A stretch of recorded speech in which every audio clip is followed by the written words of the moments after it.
someone gonna look at me and tell me that I've bewitched them body and soul? Hello my friends, my name is AJ and welcome back to my book nook and welcome back to another Pages to Stages video. Today we are talking about Pride and Prejudice by Jane Austen and the 2005 Pride and Prejudice adaptation. I love Jane Austen. I really do. And this is not my favorite Jane Austen novel, but maybe we will cover my favorite on the channel someday. But I do really love Pride and Prejudice. It's such a funny book, and it honestly lays the blueprint out for all enemies to lovers stories that we see today. Now, the first time I ever read Pride and Prejudice, I was actually in middle school, and I actually did not understand it that well.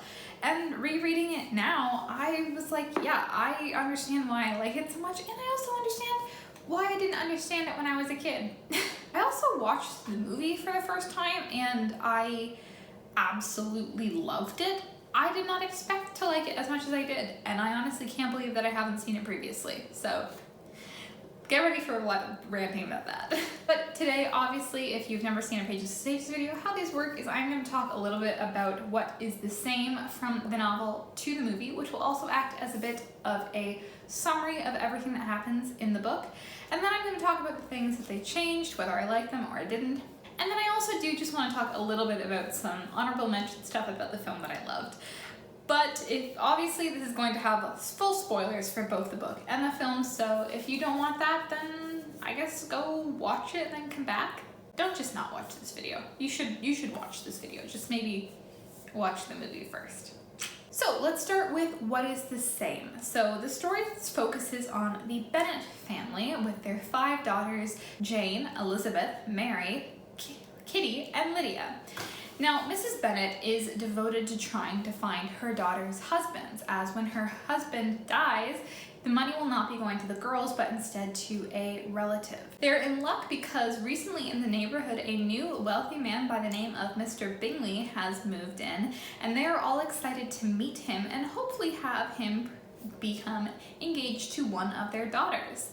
At the ball, they meet Mr. Bingley, who immediately takes a liking to Jane, the oldest, and they also meet his sister Caroline and his friend Mr. Darcy, who is very stoic, quiet, and oftentimes very rude. After the ball, having seen that Jane and Mr. Bingley have hit it off quite well, Mr. Bingley's sister Caroline has sent Jane an invitation to come and dine with her, and in an attempt to have Jane stay there longer so that she can bond more with Mr. Bingley, Mrs. Bennet sends her without a carriage to get caught in the rain, so she'll have to stay longer. And that evidently makes her get sick, causing her to stay a lot longer than she should have originally had to. Jane, being worried about her sister, goes to check on her, and in the meantime is able to get to know Mr. Darcy and Caroline a lot better, who both happen to also be staying at the house. Upon returning to the Bennets' home, they are soon visited by a cousin, Mr. Collins, who will be the one inheriting all of Mr. Bennet's money. He is now a clergyman who is a very boring and not very good at social interaction man, and he is determined to find himself a wife among the Bennet sisters. Since Jane is already almost engaged, he decides to go after Elizabeth, who has absolutely no interest in him.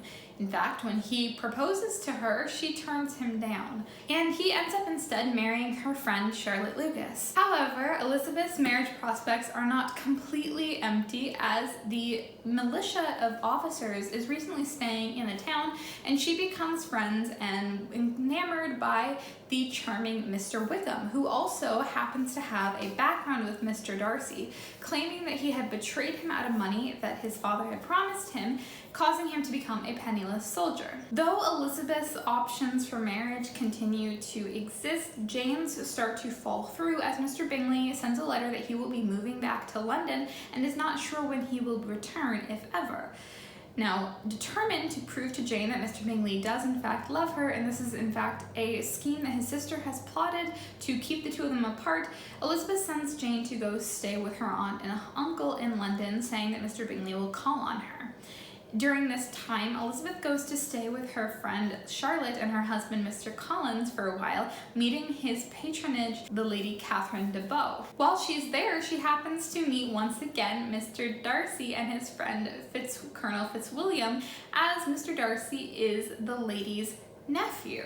The two of them get to know each other a bit better, spending more time with each other, and Elizabeth finds out some information about Mr. Darcy from his friend Fitzwilliam, including that he has recently stopped his friend from getting married to an undesirable woman who she quickly realizes was Mr. Bingley and her sister Jane. Mr. Darcy comes back to speak to her a later date and tells her that he is in love with her and asks for her hand in marriage. However, Elizabeth, completely distraught at how he ruined her sister's chance at marriage and at how he ruined Mr. Wickham's life, is determined with her answer of no. Before he leaves and before she goes back home, he leaves her a letter to explain the real context behind what happened of Mr. Wickham's background and to detail the reason why he separated her sister and Bingley. She realizes that Mr. Wickham is not the victim that he betrays himself to be and heads back home. Sometime later, she decides to go on a trip up north with her aunt and uncle, and while they're there, they happen to pass by Pemberley, the house that Mr. Darcy lives in. Since it's empty and open for tours, the three of them go in to tour the house, but Mr. Darcy has come back a day early, and Elizabeth and Darcy once again meet. This time, she's surprised to see how civil he is to her aunt and uncle. During this time, she gets a letter from her family saying that her youngest sister, Lydia, has run off with Mr. Wickham to get married, and so Elizabeth rushes home while her father and her uncle search for her sister. When they eventually find her, the wedding is now taking place under the promise of a small allowance of £100 a year. Once the two of them come to visit the family, Elizabeth is told by Lydia that in fact Mr. Darcy is one who found them and who paid off the fee to help get them back home. Soon Mr. Bingley and Mr. Darcy even return back to town, and Mr. Bingley proposes to Jane. Realizing that Mr. Darcy has had a hand in fixing both the problem with her sister Lydia and also to reunite Bingley and Jane, Elizabeth realizes that he has made changes and he tells her that it is all for her. The two of them reconcile, she realizes that she is also in love with him, and the two get engaged. Alright, now that's everything that is the same from the book to the film. Let's talk about what they changed. The main thing that I found that they changed from the book to the film was just how quickly it moved. The book is very much a collection of seemingly unrelated events over a course of time that sort of show the relationship growing between Mr. Darcy and Elizabeth. The book moved a lot slower, I found, than the movie did. Especially with the movie, I found that the first 30 minutes were very fast, and that sort of evened itself out. I was really honestly shocked at how quickly everything had been happening, and I felt like it had been moving very fast, only to find out that only 30 minutes had passed of this 2-hour movie. But it honestly didn't feel that bad through the rest of the film. I will say, though, that in an attempt to speed it up, they did cut out some aspects of the characters or moved on characters a little bit faster. The first character I see this with is Caroline Bingley. She is barely in this film. She's maybe in 2 scenes, and the scenes that she's in, she's very rude. She's very open about how much she dislikes the country, about how much she dislikes the people there, and she's just not really a great person. And she's not a good person in the book either. She has the same thing, but not right away. When you first meet Caroline in the book, she seems like a very polite, very kind lady, very civil, and then as you get to know her a little bit more, as Elizabeth stays with the Bingleys while looking after her sister, you realize that she has this passive aggressiveness where she's able to make it sound like she's being nice, but is actually being incredibly insulting. But the thing is that they cut out a lot of that. Instead, she's just sort of a rude lady from the very beginning, and she's barely in the film at all, and I felt like it would have been nice to see more of that. We get to see her send letters to Jane and letters to Elizabeth in the book about, oh, you know, her brother is gonna marry Georgiana Darcy, and like trying to show them that he's moved on, or she's jealous of Elizabeth because she wants to marry Mr. Darcy. We don't really get that at all in the film, and I feel like it cut out a lot of that character who could have been very interesting. We also cut out a lot of Mr. Wickham. Mr. Wickham is, in the book, a lot more. In fact, before he runs off with Lydia to get married, Elizabeth actually implies to him that she knows the truth about the background, that he is the betrayer of Darcy and not the other way around. And when he comes back with Lydia after being married, she tells him that she's willing to move on and start over for Lydia's sake. we did not really see that very much, and it's hard to see him for the villain that he is when we see him with the girls on one day and then we find out that he lied about what happened. In the book, it's very clear that once Darcy left town, he started telling everyone what a horrible person Mr. Darcy was, presumably, and how he had basically tried to ruin his reputation when Darcy wasn't around. We didn't really see that in the film, and I feel like Mr. Wickham is one of those characters who is sort of the villain of the book when you don't even really realize that until later, but we don't really get to see any of that villainous nature. He's just a guy who acts more as a prop to the storyline than he does a real person. I also found that Mr. Darcy's falling in love with Elizabeth happened very quickly, or at least it was shown a lot more very quickly. In the book, you know, he definitely does like her pretty soon after they meet, even though he is very prideful and doesn't really want to, as he considers her family under him. But I also just found that it kind of was a slow grow as it went on. The film, he definitely is very obvious, like the looking at her and then quickly looking away as soon as they make eye contact. Or, you know, the section where he helps her into the carriage and then the infamous hand flex, which I'm not complaining about, I'll be honest. Or her saying that poetry isn't a good use of growing love, and him saying, oh, what is a good way? Not that I need to know because I'm trying to make you love me, but what's a good way? And then when she says dance, he invites her to dance at the next ball. Not subtle, man. Do you dance, Mr. Darcy? Not if I can help it. I have the next dance, Miss Elizabeth. Darcy's proposal to Elizabeth the first time is also really different than in the book. In the book, he just comes to see her at the house, but in the film, it's a lot more dramatic, having it pouring rain and having him soaking wet. And honestly, I don't really mind the change. I appreciate adding the drama, and I also appreciate the commitment to King being a soaking wet Darcy in Pride and Prejudice adaptations. That is a tradition that I am willing to keep around. Another thing that I found that this movie really added that I enjoyed was sort of the family dynamic and the changes that we saw with the Bennet family. In the book, we don't really see that interaction between Elizabeth and her sisters. We know that Jane is sort of the more mature one. We know that Lydia and Kitty are sort of immature and silly and don't really know much about the world. We don't really see much of Mary at all, and we don't really see much of Mary in the film either. But we definitely got to see the girls like being more playful with each other. We got to see them being more playful with their mother, who otherwise in the book seems just very obsessed with marrying them off and getting rid of them. We did end up losing a lot of that relationship between Elizabeth and her father. Her father considers Elizabeth to be his favorite, and we didn't really get to see that relationship, that very sweet relationship between the two of them.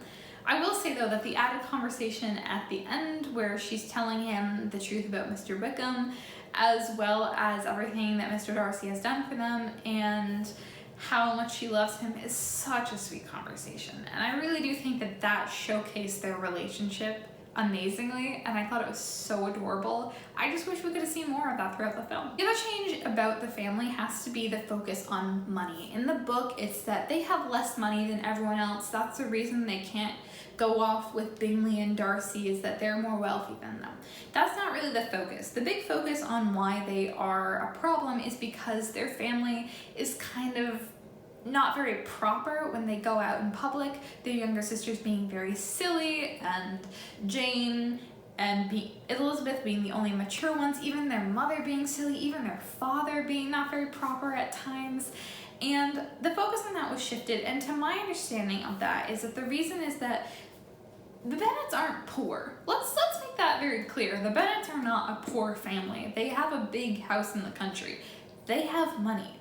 And so having the story of like, oh, this poor family and like, oh, these rich people, it doesn't really make sense because the Bennets do have money. They just have less money than other people. So I think this shift from focus makes more sense from a modern perspective of, oh, these people have slightly less money, why is that a problem? Oh, these people don't live up to the proper expectations of society.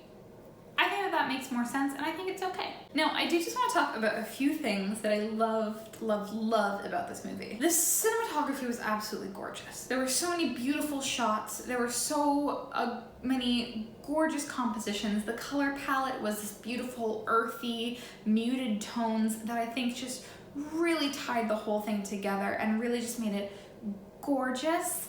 There were these beautiful long takes, which I just love in film, by the way, where they would follow through the house and show everyone, or follow them through the ball and like display everything, and it was great. I absolutely loved that. And then I also just want to give 2 honorable mentions for 2 amazing shots. The first one being when Darcy and Elizabeth are dancing together at the ball. And in the book it says that, oh, they felt like they were the only 2 people in the world.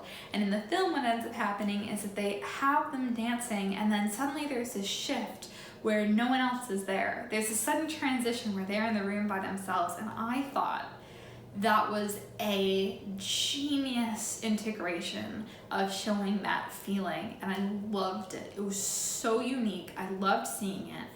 It was fantastic. And then the other shot I have to give a big honorable mention to is, of course, the nice forehead to forehead sunrise ending shot of the 2 of them. That was just a beautiful scene, and I loved it. I can't believe it took me so long to watch this film, and I don't want to stop talking about it. Okay, so what are my final thoughts? Overall, I cannot believe I haven't watched this movie before. It's a fantastic movie. It is a very, very faithful adaptation. The main changes that they made were just sort of cutting out certain sections to try and make it move a little bit faster and try and make it more concise, but really not enough to warrant a comment on how different it really is. I mean, obviously, I am a little bit upset that they cut out so much of Caroline and Wickham's characters. It doesn't bother me that much, especially the other changes don't bother me that much. It's really just those 2. I wish they hadn't. Both of the main couples were really, really adorable. This movie really gave me a new appreciation for Mr. Bingley, which I hadn't had before, as well as Darcy and Elizabeth were just a really beautiful, sarcastic, playful couple that I loved seeing the 2 of them grow in their relationship. And I just love seeing this sort of difference between the 2 of them. It's just a fantastic movie. It's a fantastic adaptation, and I really, really loved it. I also really want to watch the one from 1990s with Colin Firth as Mr. Darcy. Speaking of soaking wet Darcys, but I'm not really sure where I can find it. I've obviously watched lots of clips from that, but if you want to see me review that version of Pride and Prejudice as well, let me know and I will try and find it somewhere. But that is it for me today. I hope you enjoyed, and if you did, please feel free to give it a thumbs up. And if you want to be notified whenever I have a new video, go ahead and hit that subscribe button and stick around. And let me know in the comments below if you have read Pride and Prejudice. Have you watched the film? Do you prefer the 1990s version, or do you prefer the 2005 version? And would you like to see me review the other version as well? Do you prefer the book to the movie? All sorts of questions. But that is it for me today. I hope you enjoyed, and I will see all of you lovely people in the next video. Bye!